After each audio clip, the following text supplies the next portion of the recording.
Magandang araw sa inyong lahat at welcome sa aking channel. Bilib na bilib ang Kim Pao fans sa energy ng dalawang idolo nila na sina Kim Chiu at Paolo Avellino. Kahit nga sa sobrang busy, ay nagagawa nilang maglaan ng oras para sa isa't isa at sabay na inaalagaan ng kalusugan sa kanilang workout routine together. Parang hindi raw kasi nauubusan ng energy si Kim mula sa Showtime, ASAP, PBB at kabi-kabilang endorsement nito.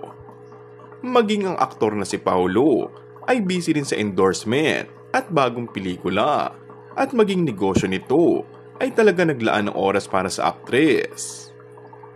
Well, yun naman talaga ang personality ni Kim sa harap ng mga kamera, talagang bungis-ngis at full of energy.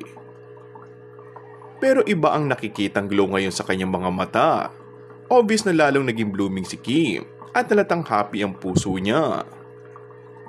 Sayang nga lang at hindi naman naurirat si Kim that night about sa estado ng kanyang puso ngayon dahil bawal daw muna magtanong ng personal questions sa aktres.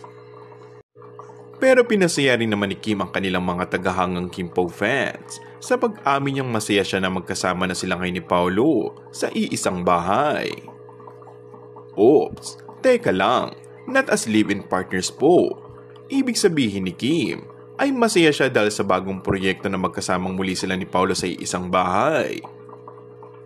Ang lakas talaga ng impact kayo ng Kim Pao na nagsimula lang sa sharing din lang and what's wrong with Secretary Kim? Kung bago ka lang sa akin channel ay mag-subscribe at pindutin na rin ang notification bell. Maraming salamat!